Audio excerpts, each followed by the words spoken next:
I want to welcome everyone to our program tonight. My name is Margaret Linson.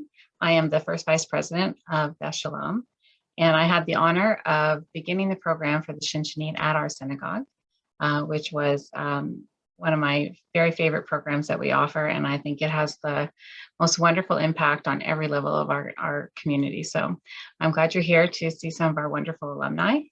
I want to thank our program director, Jen Furman, who put this together, and our program partners, Associate Hebrew Schools, Congregation Darhei Noam, Hillel Ontario, and the UJA. And I want to introduce our very esteemed moderator, Dr. Lior Hamieri. He's the Senior Director of Israel Engagement at the UJA Federation of Greater Toronto. He is instrumental in the growth and direction of this program, and has been for the past 7 years. He was born and raised in the Upper Galilee, and his family has a very storied history in the city of Safat. Lior holds a PhD in education from the Hebrew University of Jerusalem, and he's married to Liat and has 4 children and is a lovely resident of Thornhill. So Lior, thanks so much for joining us this evening. I'm really looking forward to this program. Thank you very much, Margaret, and thank you, Beth Shalom, for organizing this outstanding opportunity to re-engage with former ShinShinim. Shalev, Nitzan, Afek, and Ophir, thank you so much for joining us. Let's just remember that it's 2:07 a.m. Israel time. That makes everything much more complicated for you, but we really appreciate your time, and we hope to make the best out of it. Maybe we should start by going over each one of you, and just if you can tell us, just remind everybody which institutions when were you a ShinShinim in Toronto, which institutions you served, and maybe a little bit about what has happened with you and your life since you left Toronto. So let's start with, I'm going to do the round as it's shown on my screen. So let's start with Shalev. Hi everyone. I'm Shalev Dan. I was a ShinShin at Beth Shalom at 2019-2020, and I actually got sent home a bit earlier than expected because of the COVID outbreak. I was a ShinShin also at other institutions like Hillel at York and a bit at Hillel at UFT, and at Darhei Noam also at a UJA program called Jewish Service. Today I'm a soldier in the IDF. Should we talk about that later, or just like maybe tell us in one sentence what you do as much as you can say. So I am at the Nachal Brigade. I can't say too much because I do have I am classified and I'm not allowed to tell what I do to people living abroad, and to most people. But yeah, I'm at the Nachal Brigade. Thanks a lot, Shalev. Ophir, you are next. Yeah. Okay, so hey everyone, my name is Ophir. I was a ShinShin pretty long ago, like before 5 years. I worked at Hillel, at Beth Shalom, of course, and with Diller. It was great and amazing with my partner, Osher. Today I'm already after the army. I finished 3 years and 2 months. I was also in the Nachal Brigade. I was in a thing called the Garin Nachal, which means I was a combat soldier, and then we actually volunteered like a year, and we helped with education in Yerucham, which is a city in the south of Israel.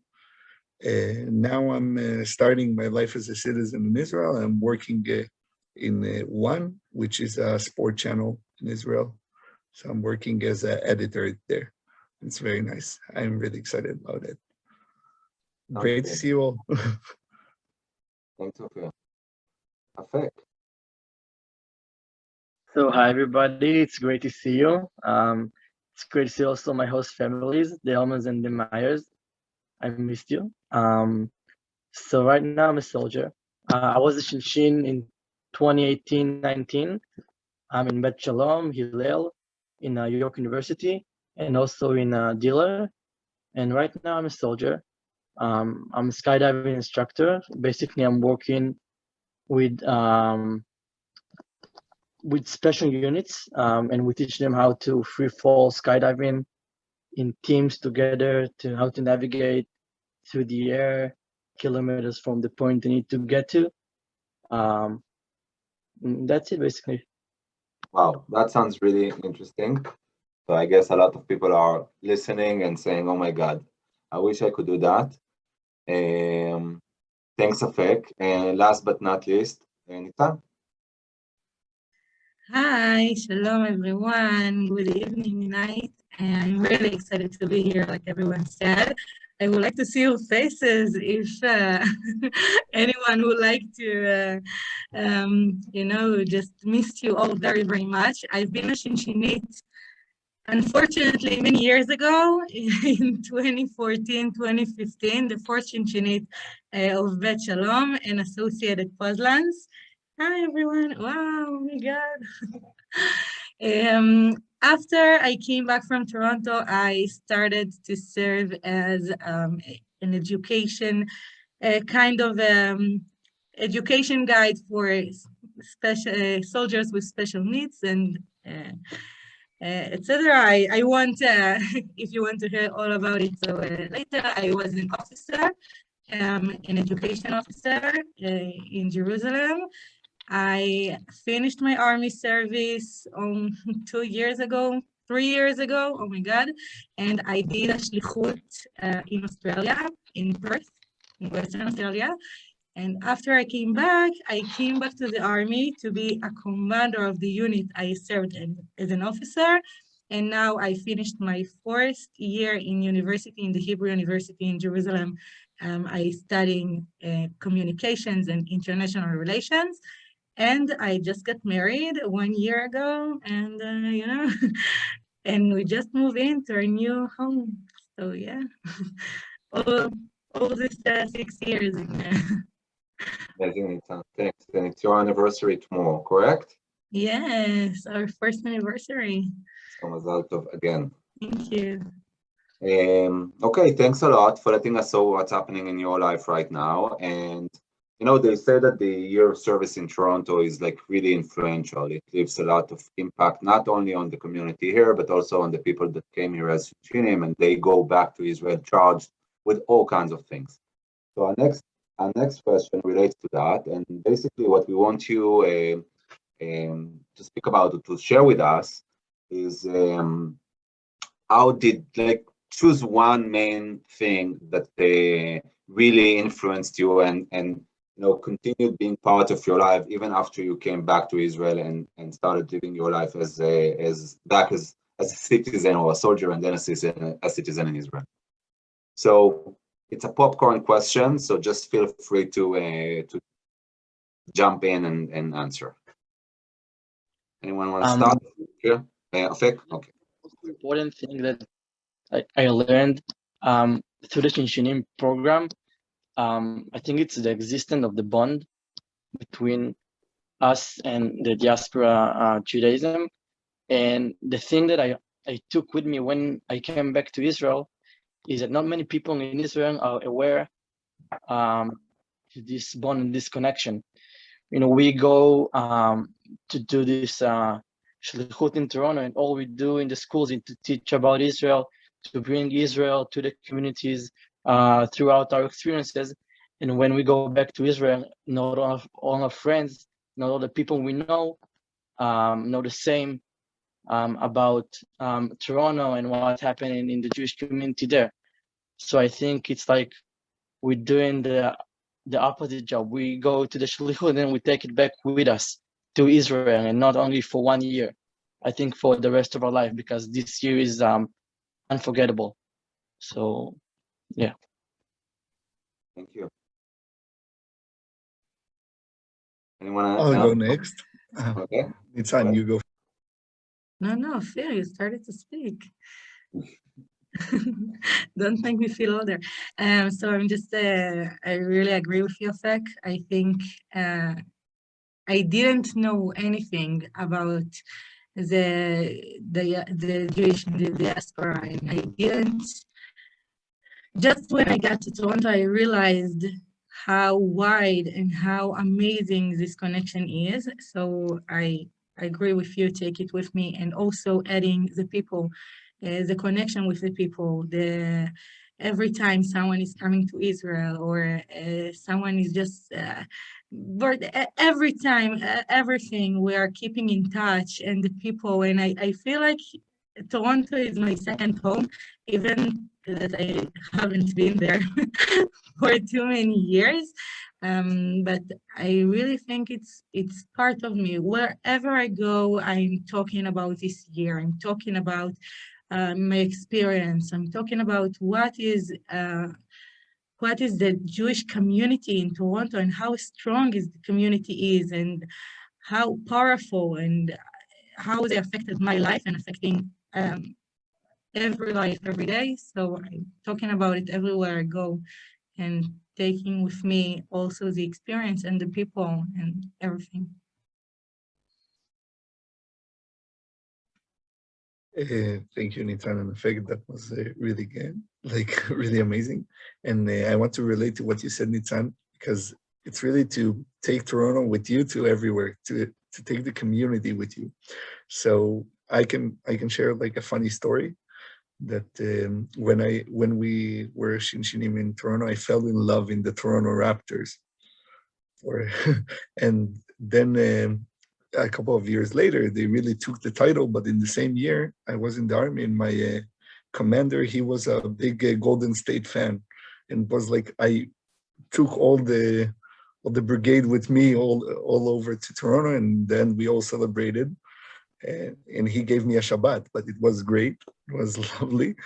And I think this is the nice thing about this kind of relationship, that Toronto, like the community in this year, never left. Like it's not something that you had in your life and then you moved on. It's always with you. And you always can relate to it back and to come back to the experience, and also to educate other people, like in the end, because in Israel, not a lot of people knows about this lovely and beautiful community in the other side of the world. And it's amazing that we have the chance to like move it forward. And yeah, it's great. So that's my thoughts. Thanks, Ophir. Thank you. Should everyone add? Yeah, so I'd like to join what Ophir and Nitzan and Afek said. So this year is like really memorable in like every way. And although like I'm the most recent Shinshin out of all the Shinshinim here to be in Toronto, it's still time passed. Like recently 2 years passed since I actually arrived to Toronto. And I think that this year of being with the diaspora in Toronto, really comes back with you. And wherever I go, I talk about the amazing year I had. And one of the goals of being a Shinshin is bringing Israel to Toronto. But as a former Shinshin, and I think that's also a huge role of being a Shinshin, is bringing Toronto back to Israel.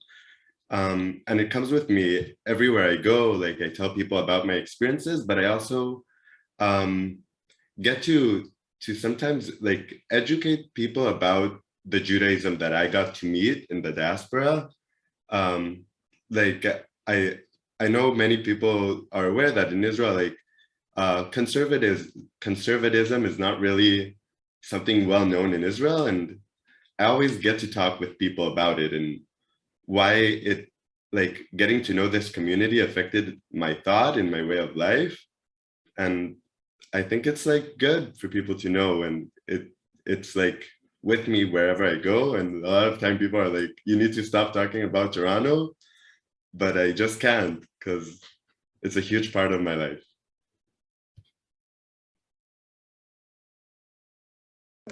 I want to add something, Lior. Also here in Israel, I don't know if you all are aware, but we have a group called the Shevet, which means ShinShinim Bogrei Toronto.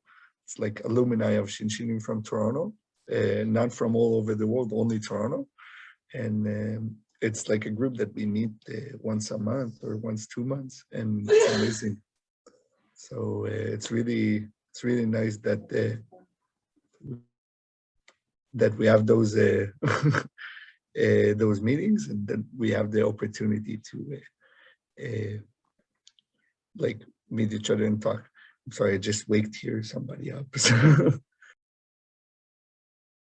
Thank you all. It's amazing to hear you because I think by definition, in the last few years, the purpose of the program is not only to influence and impact the community in Toronto, but eventually also impact and influence Israeli society as well.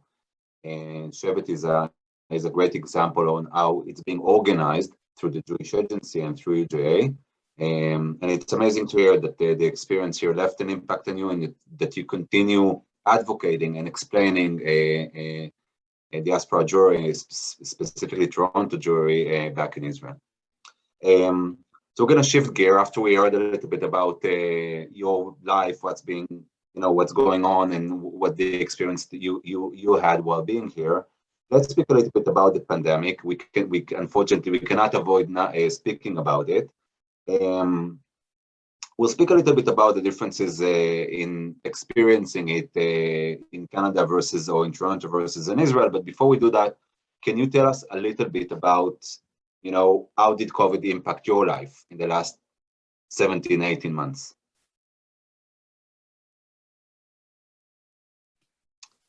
So I can start. The COVID,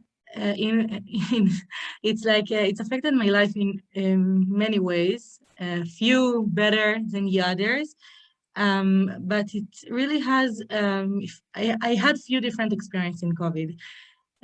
From the good side, I think COVID made me realize how important it is to be at home and be with family and spend time together. And it was our honeymoon. So all our honeymoon was to spend time in Abidud, in how do you call it? Sorry. Era Bidud, Quarantine. Wow, oh my God, I forget from this word. So how we spent all this quarantine together, like it was it was our honeymoon for everything. But in the other side, it was really hard. We planned our wedding a year before the Corona started. And after we started to plan and we had everything planned, a few weeks before, everything closed, and there were no no one could get together, and families couldn't get together, and 50 people the most could get together. So we needed to change our plans 10 times. We planned 10 different weddings at 10 different places with 10 different caterings and photographers and everything. And it was really, really hard. But in the other hand, it was amazing just that we could do it in the eventually. I think at school, at university, we studied at home most of the year, so it's also affected my life. From the side that I didn't meet many of the other students that are studying with me, and I studied this year by myself, listening to the classes on Zoom. It was comfortable, just wake up 5 minutes before class and stay with my pajama and everything. But it wasn't the same, not going to university, don't meet anyone as it's studying with me. So it was challenging. I was sick, my husband was sick as well, and went to the hospital for exactly a year ago for the Rosh Hashanah. 1 hour before Rosh Hashanah started, he said, okay, I'm not feeling well at all. I need to go to the hospital. And I spent Rosh Hashanah by myself, alone, because we were in a quarantine, only the two of us, and I couldn't stay with him at the hospital. So many experiences, and interesting. But I think this COVID made us, get into proportion and understand what is really important. And we're really thinking about what we do and how we do it. And thanks to COVID, we could buy our home in Jerusalem. So it's also something that we need to thankful for. So Time. Shalev. Yes. So for me, COVID started when I was still in Toronto. I was still Shinshin. I remember that there was supposed to be a Harry Potter Purim party at Beth Shalom. And just the day before, there was one of the first cases, I think, even in Canada, at the synagogue, and the synagogue was closed down just before Purim. And I also had a conversation with Lior about it, because we just found out about it when we had a ShinShinim day, like a ShinShinim Monday at the Federation. And I think a week later, we already were on our way home back to Israel, and I had to quarantine, and that pretty much like changed all my plans. It changed like the whole recent time. Instead of like being a Shinshin in Toronto, like physically, I had to do everything online through Zoom, like we're doing right now, for about 2 months, I think. And then I started working. I started volunteering at some places because I had time until I had to draft into the army. And that was a bit, like, it was weird working during COVID because there were lockdowns, and then I didn't have like anything to do, and all my friends were in the army because they did not do a year of service before the army. And I found myself a lot of time stuck at home alone without anything much to do, because also I used to work at a restaurant, and when there were lockdowns, the restaurant was closed. Then I joined the army, and being in the army during COVID isn't like the safest place you can be. So I think I was like least affected, I think maybe out of fear and effect, because I know that soldiers who were at the first wave closed a lot of time were stuck in the base for many days. So I'm sure your record is much higher than mine. But I also got to stay like locked down in the base for more than usual. And even this week, well, we got vaccinated pretty early and everything kind of went back to normal. And now everything is going back again to like it was before pre-COVID. Just this week, I was in quarantine until Tuesday because someone from my unit turned out 3 people from my unit turned out positive. I turned out negative, but today I started feeling not so well, so I got tested again. I hope it's negative, but I'm quarantining, and I hope things go back to normal like it was two months ago, and that we can all return back or just learn how to live with it. But the thing that matters most is that everyone's safe, at least in my opinion. So as Shalev said, soldiers were in the army in the first wave. We got locked down in base for a long time. I remember being in base for 40 days straight, without visiting home, no packages, nothing from the outside world.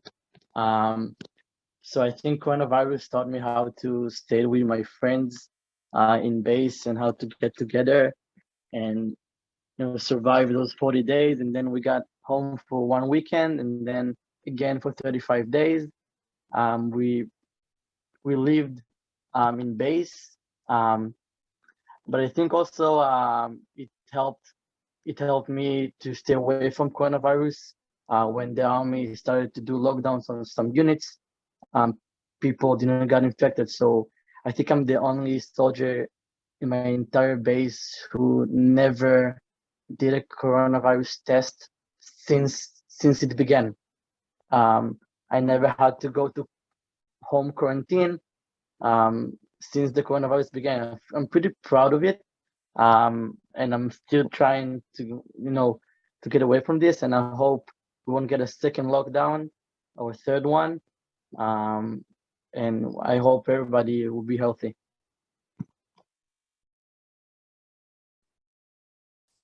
What happened with you during COVID? First of all, I want to join to everyone that says that we hope that everybody will be really healthy and this will be gone from the world. And I have to say that like I share the experience with Afek and Shalev from the base, and also I have experienced the COVID outside of the army. One of the worst things about the COVID is that Lee is my girlfriend, she was a ShinShinit also, and we planned like a year in advance to come to Toronto this September. And that will not happen because of also other reasons, but the main one is that really the COVID is like, we don't know what to expect. So we like canceled it all. So that's a really sad thing about the COVID, and that affected my life. So here's some statistics for you, and I would love to get your response to that. So Canada has around 38 million people. Israel has around 9 million people. Still 2 days ago, there were only 1,500 cases in Canada and 9,000 cases in Israel. And with all of that, it seems like life in Israel are more normal in a way, or got more normal in the last few weeks than they did in Canada. Any explanation? What's going on here? There is this phrase in Hebrew that means that says "Hakol beseder." No matter what, Hakol beseder. Everything's okay, and this is the way people here in Israel live. Once Yitzhak Rabin made a speech about this sentence that we should stop with this mentality of Hakol beseder. We should start to find solutions and not only say it. But this is the mentality here. This is how people in Israel grow up, with the Hakol Beseder, and in the end, it looks like it looks. It looks like we need to go back to quarantine, and we're going backwards instead of forwards, and it's not so good. But I hope that our generation will change this Hakol Beseder mentality in the future. Okay. Any other points of view?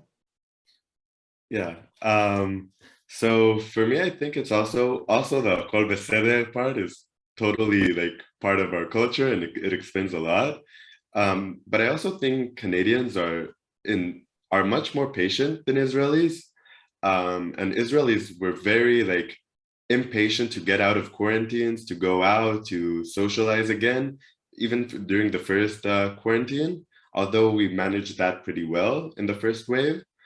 But since we got, unlike Canadians that got vaccinations really late, we got a taste of freedom, I'd call it, and we got like really used to it. And now Israelis do not want to go back to quarantine. Unlike Canadians, which were like pretty much keeping distance and keeping safe during the whole time, while Israelis were not. I think in Canada, people got more used to it than here. And yeah, and like currently Israel has like, I think overall more than 1 million people had COVID, which is a lot considering we're 9 million people. And I hope that people, like Ophir said, will obey more like of the health instructions, so we can all keep safe. So can you give us a little bit a sense of what's the feeling right now in Israel? Are you guys depressed all over again, frustrated with the situation, or saying whatever?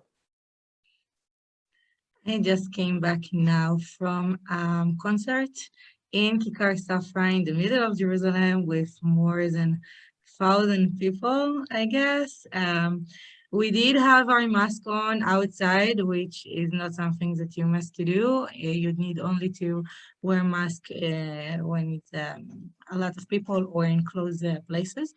But everything felt pretty much the same.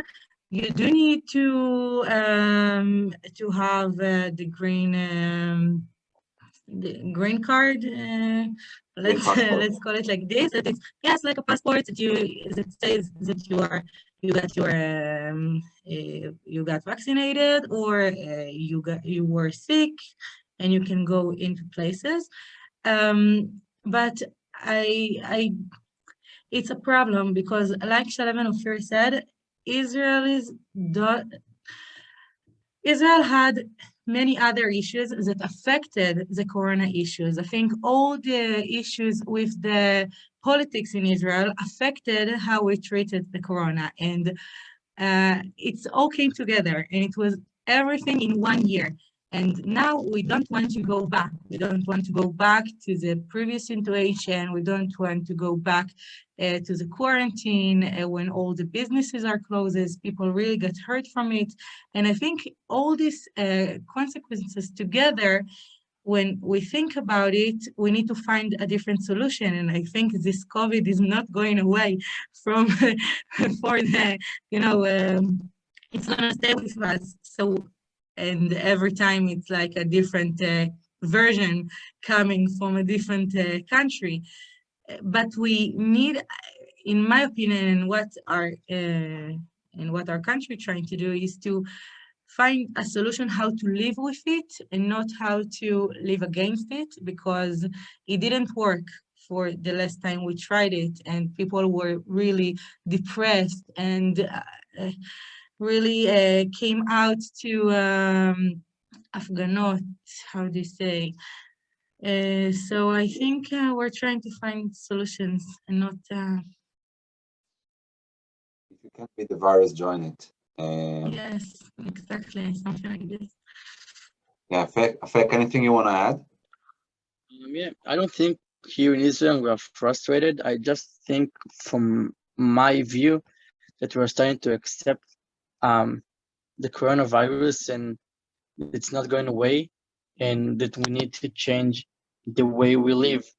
That what we call normal is those green passports that we show, masks on in close places, and it's not like Akon said, and like Ophir said, it is what it is, and we have to live with it. So yeah. But I would add that we are forgetting really fast. Everything that's happening really fast. Israelis are impulsive. We want everything now, everything fast. We want to go on. We want to continue. Okay, we put behind everything. It's fine. So same here. And we forget the bad, we forget the good, and we're trying to move on. And sometimes we need to remember, and we need to be more patient and stay in distance. Yeah. Thank you very much. We're going to jump to a different subject because we are running out of time gradually. So Israel went through a significant and dramatic conflict a few months ago. The recent conflict reminded us not only how fragile the situation is with the neighbors, but also how dramatic and fragile the relationships are between the Jewish and the Arab Israelis who live in Israel. How did the recent conflict impact you personally?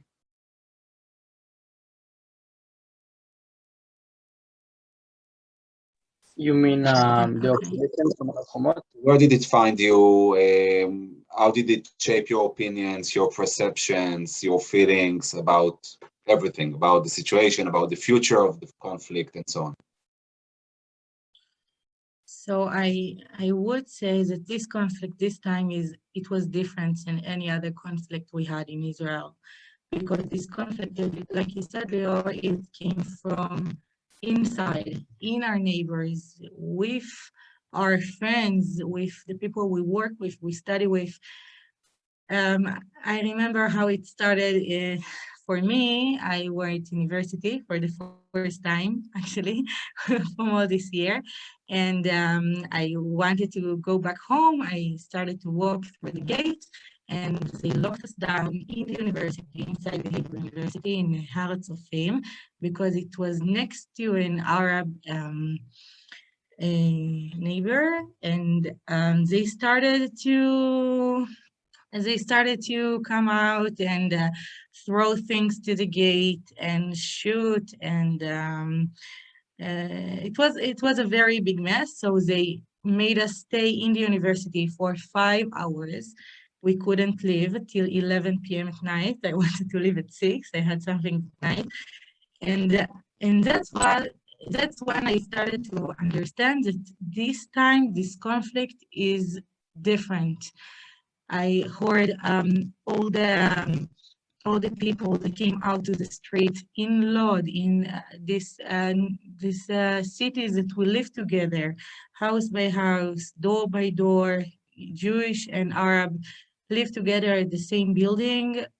We heard so many cases where there was conflict between them, neighbors that live together, send their kids to the same school and send their kids to the same institutions, and suddenly everything in 1 second, like a bomb, just like this, in all over the country, not only in Gaza, not only in the north, in Syria, everything in Israel, inside the cities, in Jerusalem, in the university, inside the university, graffitis all over the university.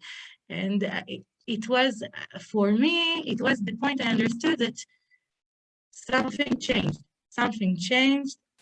We don't know how it happened, because it happened really, really fast.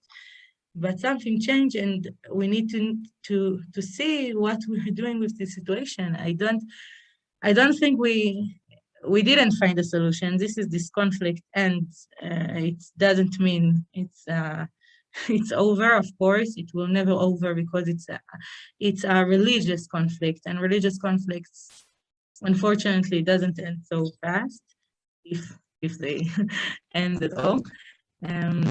But this time it's different. So yeah.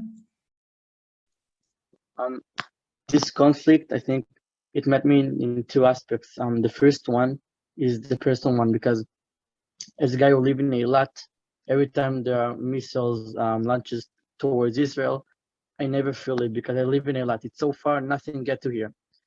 And for the first time, when there's an operation, I'm a soldier, and I basically live in the middle of Israel. My base is not so far from Gaza. So it's basically was my first time experiencing those alarms and going to safe places and to run away and to hear missile drops right by me and feel what my friends all over the country felt throughout those years, which I never felt. And it made me realize many things about my life, and now I need to appreciate it. The second aspect it met me, it's in the military one. When everything is fine in Israel, my job is to teach paratroopers how to jump out of airplanes. But when there are operations and such stuff, our job, it's also work with helicopters to rescue wounded people from the fences, from the north, from everywhere you need in Israel. We learn how to land a chopper from the ground. We communicate with the pilot. So during the operation, we had to stay in base for a long time to train and to stay alert for the moment they're gonna call us. They actually called to one team, and then they canceled it on the last minute. So it was really intense for me, this operation. Perfect. I'd also like to mention, like Nitzan said earlier, about the conflict that was also inside. So for me, it was also a bit shocking, although I don't live in such a multicultural place like Nitzan lives and studies. My school used to take us to Arab villages, and then we would actually have a dialogue with Arab students and get to know what they think, and they got to know us and our beliefs, and they kind of bridge the gap in between us to make us come closer. And I made a lot of friends from those interactions through my school. And during the conflict, I saw that many of them were also part of the protests, and some of them even burned the flag of Israel, which for me was a bit offensive. And I felt that all the progress that was being done kind of got thrown away in some sort of way. And it hurt me on some sort. But also I also live in like a considerably safe place. Like I haven't been through a lot of sirens during my childhood or my life. But during the last operation as a soldier, I got to be kind of on the front line, and I was placed near Gaza. And I got to experience a lot more red alerts, like the sirens, and it was shocking for me. It was also scary. And it wasn't such a not like warm experience, I'd call it that way. I can't really say what I've done there, but it just like affects at what he's done. But yeah, I hope that things don't warm up again, and it kind of looks like it is going that direction. Yeah, so I hope everything will be calmer and get calm soon. I want to say that I think it's crazy that we are now talking about I have experienced more sirens or less sirens in our life, because in the normal world, nobody should experience sirens. And it's crazy that Israel have it as a reality. About Shomer Chomot, so I just went out from the army, so I just finished the army 2 months before it. And I thought that I would be maybe called for Miluim, but in the end I wasn't. During my army service, so I worked in Yehuda and Shomron and places with like lots of Arabs and lots of like difficult situations. And it's really, the thing is that I love this Jewish country, I love Israel. But the fact is we have here like 20% people that are not Jewish. And we have to find a kind of a solution to live together. And I don't know, maybe like I think Shomer Chomot was terrible and awful for the society. And sometimes a society needs to have like a kind of a punch to raise up. And maybe good things in the future will go out from that. Maybe now there is a Arab party in the government for the first time ever. And there are like now in the coronavirus, doctors who treat people are Arabs or Jewish or everything. And it doesn't matter, because in the end, we are all people. And like, as I said, like when I was a soldier, I had Arabs throwing me rocks and once like missiles and stuff, and it was terrible.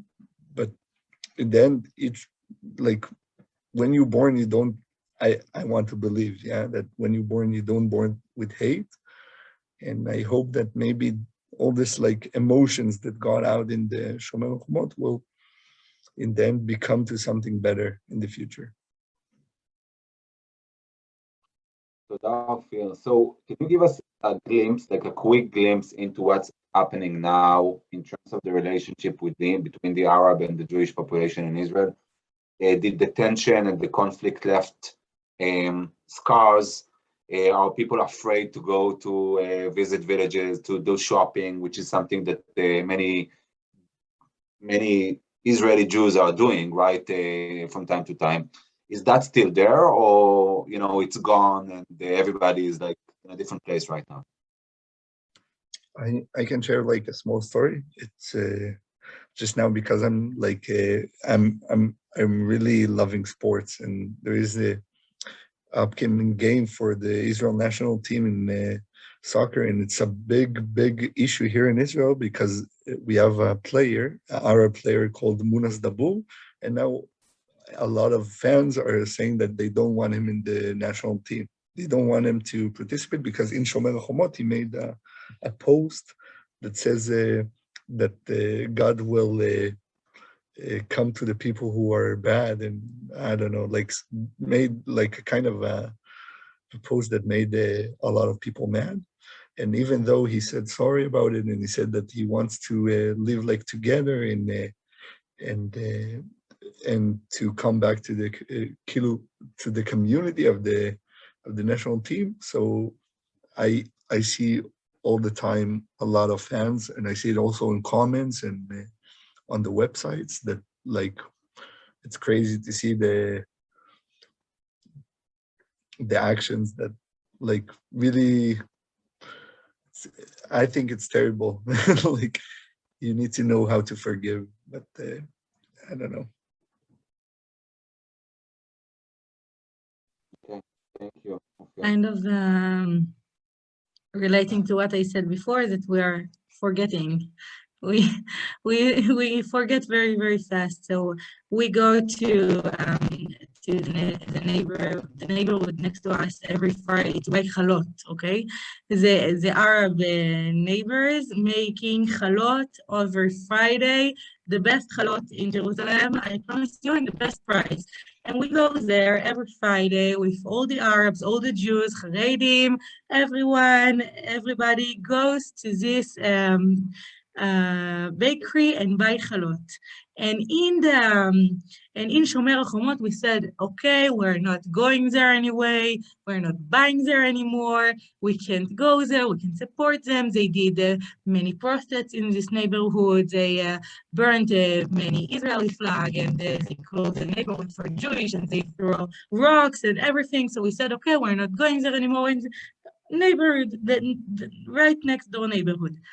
After 2 weeks, we went back, we bought chalot every Friday since then, so everything came back to normal. But what I do realize that we must and make better in Israel, it's our יחסי ציבור, help me with my English, all these amazing English guys here. How do you say? Public relations.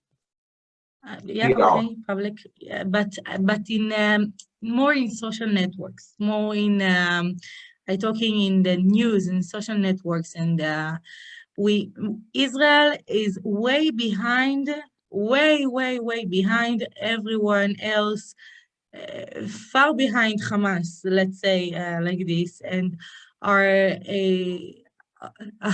our public relations are really poor, and the world doesn't get to hear and see what is really happening because we doesn't get the opportunity to show, speak, and most of the Israelis and most of the Arabs just want to live together, just want to continue their lives, just want to study, work, just live this normal life. But we hear only the small groups in the HS, yeah, so you understood me. 6 years. 6 years didn't help me my English to improve. And I'm sorry, my English were way worse, so it did improve. So yeah, I think I like the story about the chalot. Let's leave that question with an optimistic note and move to the next question. It's gonna be more or less our last question. We don't have a lot of time, but we cannot leave or let you go without asking you about Israeli politics. You've been expected to be politically correct when you are here as ShinShinim. You don't need to be politically correct with regards to this question. We're going to answer it. So Benjamin Netanyahu is not the prime minister anymore after 12 years. So from your perspective, do you feel that this government is going to last for a full term? What's the sense in Israel? What's your personal opinion? Are we going to see elections coming soon? Is the new government here to stay? And should Benjamin Netanyahu get used to his seat in the opposition? What's your opinion? Quick, sweet and short, okay? Yeah. So for me, I personally think that the new government won't last long, which is unfortunate because I think all the elections that we went through cost the country a lot of money and it comes from our pocket eventually. I am happy that we did have a government formed for elections. I hope it stays as long as it can. I'm happy to see a more diverse government in Israel that reflects more the majority of the country. But I'm not as hopeful because it's always it feels like it's about to collapse. So if you were politically correct, I'll say say what I think. I think Benjamin Netanyahu was a lot of years the prime minister. I think it's time to go, and I think he made good things for the country, but when you are too many years with the power, so you kind of lose it, because things can, like, I think Israel in the last years wasn't the best place that it could be. I think this government has the chance to last for long, but it depends also about the citizens, about how we will get it. And I think most of all, it depends on the politics and the politicians. If they really care for this country, they should do the best to stay as long as they can. And because Israel needs a stable government after so many years that we didn't have one. And I think I'm happy of the change, because I think Israel needed a change from the last few years. I'm agree with Ophir. I think everything needed refreshment, even a prime minister. After a lot of years, anything that change, is it the right change for us? I don't know. I feel like Shalev, this government is also going to collapse because a lot of conflicts. And that's it. I don't know what's the solution. I think we're tired from another elections that's going on from our pockets, and we'll have to see. I disagree with all of you. I really think this new government raised from just because they wanted to show they can build a government, they can just like kick out Netanyahu from being a prime minister, and I don't think it was the right way to do, and how everything happened. Just to forget everything that a prime minister did for Israel for so many years, to forget everything just like this in a few months and do everything just to, replace him. And it's funny because I'm studying a lot about it now in at university. I didn't know a lot about it before, but what I realized that they want to stay and they will do everything to stay, and it doesn't really good necessarily, because they won't do what's good for us, the citizens. They will do what's good for them to stay in the, as a new government. So I don't think it's the best. It's the best thing could happen to Israel. I do think a prime minister should end his job in the highlight and finish, and don't stay for like 20 years or more. But I don't think this specific government happened from the best reasons. So. Okay, thanks a lot for being or for not being politically correct. That was important to hear. Okay, it's almost the end for us. Before we thank you and send you to bed, tuck you in, we want to allow you to, we are entering Rosh Hashanah very, very soon. Anything you want to send as a bracha, as a blessing to, the people who came here today, to the people you met and interacted with in Toronto, the Jewish community of Toronto? Any last words? I just want to say Chag Sameach to everyone, and I think it's so important that you're here. I think for us, the ShinShinim, to go back to Israel after a while, like Nitan said, Israel is forget. So I think this evening help us to remember of this year, and keep the connection. I want to wish everyone Shana Tova, a healthy Shana with a lot of success, that we will see you soon in Israel or in Toronto, wherever you want. We are here. We miss you. We're thinking about you, and we are very happy to see that you're thinking about us as well. I think this program is amazing and so important, and we should do it more for real, and more people should come and participate. And we need to, talk with the other ShinShinim about these programs, also from other institutions, because I think, just to speak, I would like to hear you as well. So keep in touch. Have Shana Tova, and we really miss you all. Thank you for inviting us. So I want to wish you all a Chag Sameach, a Shana Tova, a normal Shana, unlike the last ones that we had, and most importantly, a healthy Shana.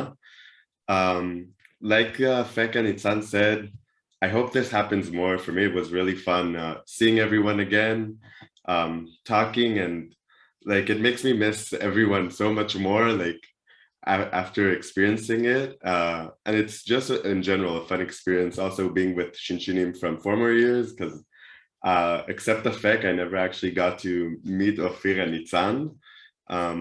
So it was really fun for me, and thank you for everyone who came. It was a pleasure, and I miss you all, and I hope that we can see each other soon, either in Toronto or in Israel. So I want to join